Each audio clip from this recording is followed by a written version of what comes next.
Hello friends, எல்லாருக்கும் வணக்கம். Welcome back to part 2 plates kitchen. நான் உங்கள் கிறிஸ்டி. ஃப்ரெண்ட்ஸ், இன்றைக்கி நம்மளோட சேனலில் தீபாவளி ஸ்பெஷல் ஸ்வீட் ரெசிபி என்ன பார்க்க போகிறோம் அப்படின்னா, ஸ்வீட் ஸ்டாலெல்லாம் கிடைக்கிற மாதிரி நல்ல சாஃப்டான பூந்தி லட்டு ரொம்ப ரொம்ப சிம்பிளாக வீட்டிலே எப்படி பண்ணுறது அப்படின்னு பார்க்க போகிறோம். இது ரொம்ப ஈஸியான ரெசிபி.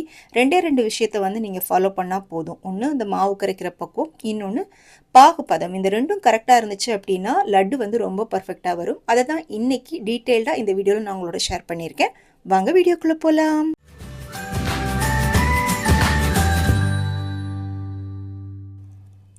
ஃபர்ஸ்ட் லட்டு பண்ணுறதுக்கு தேவையான கடலை மாவை எப்படி பக்குவமாக கரைக்கிறது அப்படின்னு பார்க்கலாம். இன்றைக்கி வந்து நான் ஒரு 250 கிராம் அளவுக்கு கடலை மாவில் இந்த லட்டு வந்து செஞ்சு காமிக்க போகிறேன். இது வந்து மெஷர்மெண்ட் கப்புக்கு 2 கப் அளவுக்கு வருது.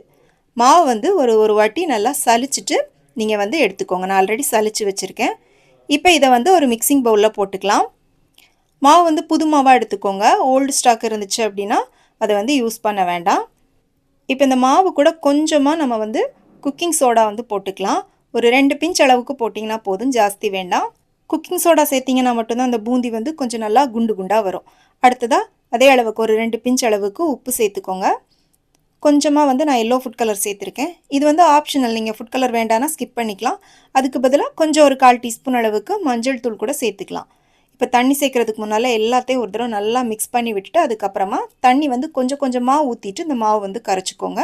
தண்ணி ஒரே நேரமாக ஊற்றக்கூடாது, கொஞ்சம் கொஞ்சமாக ஊற்றி கட்டி இல்லாமல் கரைச்சி எடுத்துக்கோங்க. இப்போ எனக்கு வந்து இந்த 2 கப் மாவுக்கு அதே கப்புக்கு 1.5 கப் அளவுக்கு தண்ணி வந்து தேவைப்பட்டுச்சு. ஒரு சில மாவுக்கு வந்து கொஞ்சம் ஜாஸ்தி வந்து தேவைப்படலாம். இப்போ மாவு கரைச்சாச்சு. மாவோட பக்கம் இந்த மாதிரி எடுத்து ஊற்றுற மாதிரி இருக்கணும். அதே மாதிரி அந்த கரண்டிக்கு பின்னால் நீங்கள் இருக்கிற மாவில் இந்த மாதிரி ஒரு கோடு போட்டு பார்த்தீங்கன்னா அது வந்து ஒன்று சேரக்கூடாது. இந்த மாதிரி நடுவில் கேப் இருக்கணும். இதுதான் வந்து கரெக்டான பக்குவம். இப்போ இதை வந்து நம்ம பூந்தி பொரித்து எடுத்துக்கலாம். பூந்தி பொரிக்கிறதுக்காக இதில் வந்து நான் கடலெண்ணெய் ஊற்றிருக்கேன். எண்ணெயை மிதமான சூட்டில் வச்சுட்டு பூந்தி பொரிச்சுக்கோங்க. அப்போ தான் வந்து உங்களுக்கு வந்து அந்த பூந்தி டக்குன்னு ஃப்ரை ஆகாது, அதோட கலரும் மாறாது. கடைகளில் வந்து இந்த மாதிரி பூந்தி கரண்டி கிடைக்குது. 130 ரூபா இல்லைனா 150 ரூபா அவ்வளோதான் இருக்கும். உங்களுக்கு கிடச்சிச்சு அப்படின்னா நீங்கள் வாங்கிக்கோங்க. இல்லை அப்படின்னா நம்ம வீட்டில் யூஸ் பண்ணுற ஜல்லிக்கரண்டி இருக்குது பார்த்தீங்களா, அதில் கூட நீங்கள் வந்து பூந்தி பண்ணிக்கலாம். அதுலேயும் வந்து நான் உங்களுக்கு செஞ்சு காமிக்கிறேன். இப்போ வந்து எண்ணெய் சூடானதும் அதில் மாவு ஊற்றிட்டு இந்த மாதிரி லைட்டாக வந்து தட்டி தட்டி விட்டீங்க அப்படின்னா அழகாக முத்து முத்தாக உங்களுக்கு வந்து பூந்தி விழும். ஒருவேளை உங்களுக்கு வந்து அந்த மாவோட பேட்டர் கரெக்டாக இல்லை அப்படின்னா, ஒருவேளை தண்ணியாயிருச்சு அப்படின்னா உங்களுக்கு வந்து பூந்தி இந்த மாதிரி குண்டு குண்டாக வராமல் உங்களுக்கு வந்து ஃப்ளாட்டாக வரும். அப்படின்னா என்ன பண்ணுங்கள், ஒரு 2 ஸ்பூன் மாவு எக்ஸ்ட்ரா போட்டு நீங்கள் வந்து கலந்துட்டு அதுக்கப்புறம் பூந்தி பண்ணிங்க அப்படின்னா உங்களுக்கு வந்து கரெக்டாக வந்துடும். பாருங்கள், ரொம்ப பர்ஃபெக்டாக நல்லா முத்து முத்தாக வந்து பூந்தி விழுந்திருக்கு. இப்போ இதை வந்து நம்ம குக் பண்ணுற டைமிங் வந்து ரொம்ப முக்கியம். ஒரு 30 செகண்ட் தான் வந்து இதை நம்ம எண்ணெயில் போட்டு ஃப்ரை பண்ணணும். இது ரொம்ப கிறிஸ்பியாக வர அளவுக்கு நம்ம வந்து ஃப்ரை பண்ணக்கூடாது. ரொம்ப கிறிஸ்பி ஆயிடுச்சு அப்படின்னாலும் உங்களுக்கு வந்து அந்த சர்க்கரை பாகை வந்து பூந்தி உள்ளே உறிஞ்சாது. அதனால் கரெக்டாக நீங்கள் பூந்தி போட்டு ஒரு 30 செகண்டில் அதை வந்து எண்ணெயிலேருந்து எடுத்துருங்க. அடுத்ததாக நம்ம வீட்டில் ரெகுலராக யூஸ் பண்ணுற இந்த ஜல்லி கரண்டியில் உங்களுக்கு வந்து பூந்தி பண்ணி காமிக்கிறேன். இதுவும் ரொம்ப ஈஸி தான். இதுவும் வந்து ரொம்ப அழகாகவே உங்களுக்கு வந்து முத்து முத்தாக பூந்தி வந்து விழும். அதே மாதிரி தான் கரண்டியில் மாவு ஊற்றிட்டு லைட்டாக அந்த மாதிரி தட்டி விட்டீங்க அப்படின்னா உங்களுக்கு வந்து நல்லா முத்து முத்தாக பூந்தி வந்து விழுந்துடும். அதே மாதிரி ஒரு வாட்டியும் நீங்கள் மாவு ஊற்றி முடிச்சதுக்கப்புறமா அந்த கரண்டியை வந்து வாஷ் பண்ணிவிட்டு வைங்க. லைட்டாக தண்ணியில் வாஷ் பண்ணிவிட்டு வச்சிட்டிங்க அப்படின்னா உங்களுக்கு அது காயாது. காஞ்சிருச்சு அப்படின்னா அடுத்து நீங்கள் மாவு ஊற்றும் போது அந்த ஹோல் வந்து அடைச்சிக்கும். சரியாக வந்து உங்களுக்கு வந்து பூந்தி விழாது. அதனால் லைட்டாக அந்த மாவு எல்லாத்தையும் வலிச்சு எடுத்துகிட்டு தண்ணி தொட்டு வாஷ் பண்ணிவிட்டு வைங்க. இப்போ பார்த்தீங்கன்னா இருந்த மாவு எல்லாத்துலேயுமே வந்து நம்ம பூந்தி பண்ணியாச்சு. பாருங்கள், ரொம்ப பர்ஃபெக்டாக வந்திருக்கு. இந்த மாவோட பக்குவம் நீங்கள் கரெக்டாக கரைச்சிட்டிங்கன்னா இந்த மாதிரி அழகாக பூந்தி வந்து குண்டு குண்டாக முத்து முத்தாக இருக்கும். இப்போ இந்த நம்ம பண்ண பூந்தியிலேருந்து நான் பாதி எடுத்து ஒரு மிக்சி ஜாரில் போட்டிருக்கேன். இதை வந்து நம்ம லைட்டாக வந்து அரைச்சி எடுத்துக்கலாம். ரொம்ப வந்து பவுடராக அரைக்கக்கூடாது. ஒரு சுற்றி எடுத்திங்கனாலே போதும். இந்த மாதிரி அரைச்சி எடுத்துக்கோங்க. அடுத்ததாக லட்டுக்கு தேவையான சர்க்கரை பாகு எப்படி பண்ணுறது அப்படின்னு பார்க்கலாம். அதுக்கு வந்து பார்த்திங்கன்னா 1/2 கிலோ அளவுக்கு நான் சர்க்கரையை ஒரு பாத்திரத்தில் போட்டிருக்கேன். இது வந்து பார்த்திங்கன்னா மாவளந்த அதே கப்புக்கு 2 கப் அளவுக்கு வருது. கப் மெஷர்மெண்ட்டில் எடுத்திங்கன்னா 2 கப் மாவு எடுத்திங்கன்னா 2 கப் சர்க்கரை எடுத்துக்கோங்க.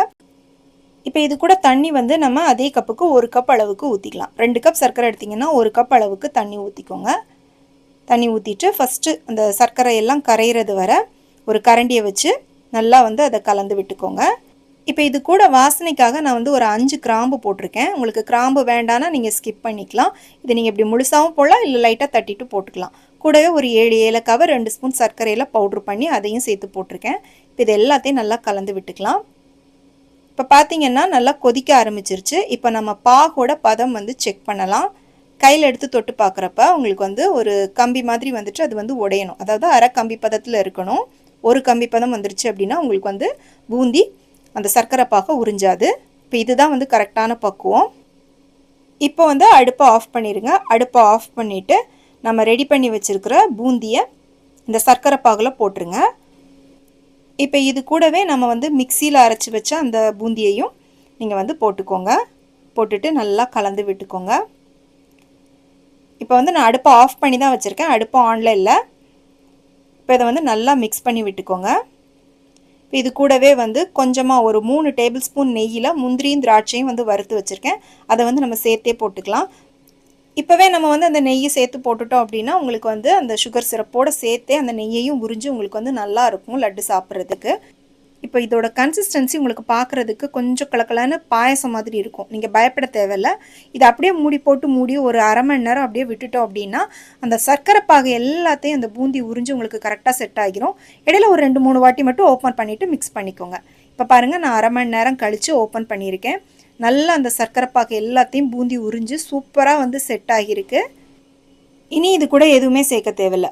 அப்படியே உங்களுக்கு எந்த சைஸுக்கு லட்டு வேணுமோ நீங்கள் வந்து லட்டு பிடிச்சிக்கலாம். லட்டோட சைஸ் எல்லாம் ஒன்று போல் அழகாக வரணுங்கிறதுக்காக இந்த 1/2 கப் மெஷர்மெண்ட் கப் வந்து நான் எடுத்திருக்கேன். நீங்கள் வீட்டில் வந்து ஒரு சின்ன கிண்ணம் இல்லைன்னா வந்து ஏதாச்சும் கப்பு கூட எடுத்துக்கோங்க. இப்போ இதில் வந்து இந்த பூந்தியை எடுத்துகிட்டு நம்ம வந்து லட்டு பிடிச்சிக்கலாம். நல்லா டைட்டாக உருட்டிக்கோங்க. நீங்கள் லட்டு பிடிக்கும் போதே என்ன பண்ணுங்கள், ஒரு முந்திரி பருப்பை எடுத்து அதில் வச்சுட்டு நல்லா டைட்டாக பிடிச்சிட்டிங்க அப்படின்னா உங்களுக்கு வந்து பார்க்குறதுக்கு ரொம்ப அழகாக இருக்கும். பாருங்கள், நல்லா சூப்பரான பூந்தி லட்டு ரெடி ஆயிருச்சு. இன்றைக்கி வந்து நான் லட்டு கொஞ்சம் பெரிய பெரிய சைஸில் லட்டு வந்து பிடிச்சிருக்கேன். இந்த சைஸில் நீங்கள் லட்டு பண்ணிங்கன்னா இந்த 1/4 கிலோ மாவில் ஒரு 15 லட்டு நீங்கள் பண்ணலாம். கொஞ்சம் சின்னதாக பண்ணிங்கன்னா ஒரு 20லேருந்து 22 லட்டு வந்து நீங்கள் பண்ணலாம். பாருங்கள், ரொம்ப சாஃப்டான பூந்தி லட்டு ரெடி ஆயிருச்சு. இதை நீங்கள் ஒரு 2-3 நாள் கழித்து சாப்பிட்டா கூட அது ட்ரை ஆகாமல் இதே சாஃப்ட்னஸோட ரொம்ப சூப்பராக இருக்கும்.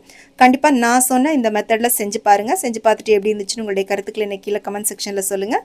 இந்த ரெசிபி பிடிச்சிருந்துச்சு அப்படின்னா மறக்காமல் லைக் பண்ணிவிட்டு உங்கள் ஃப்ரெண்ட்ஸ் அண்ட் ஃபேமிலிக்கு ஷேர் பண்ணுங்கள்.